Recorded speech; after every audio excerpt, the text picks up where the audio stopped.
Hello, I'm Vince White. I'm an employment attorney, and today we're talking about if your employer can make you pay for all the things you have to do to your home office so you can work from home, right? You got to get the internet. It's got to be good enough so you can telework. You got to be able to hop on that Zoom meeting, right? You got to maybe run a little extra electricity. You got to run the computer. Maybe you got a printer. There's some extra electrical costs, right?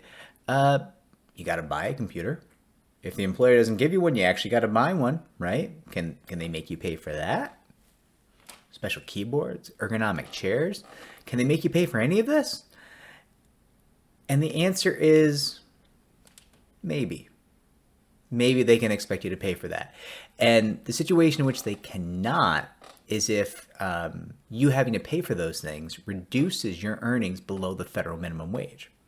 And again, this is just the federal law. Your local laws may differ. You may have additional protections locally, right?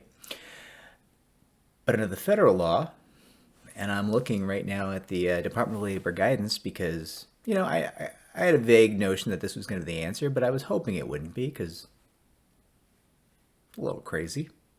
Hey, you got to go work from home. We're going to need you to buy a printer, a router, broadband, a computer, a monitor, a couple other things, and we're probably going to run, an extra $30 a month in electricity on your tab as well. But you're going to have to cover all that. Excuse me? What? Well, under the federal guidance, that is going to fly if you're earning high enough that it's not going to put you under the federal minimum wage to pay for those things. Are you going to be made to pay for those things?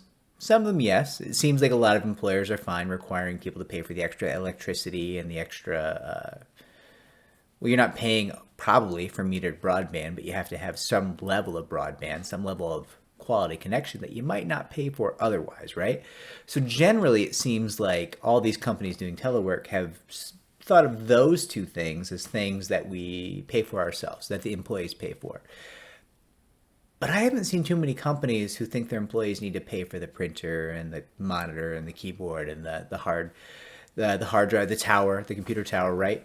And it seems like maybe a mixture of local laws and just competition in the workforce, right? Employers knowing, hey, if we try to make people pay for this, we're gonna lose some employees, and we're gonna end up with less than ideal employees because the best employees will go somewhere where they don't have to pay for these things and not treated this way, right? Which is a question more of market forces than the law, because as we just discovered, the law in this case kind of stinks.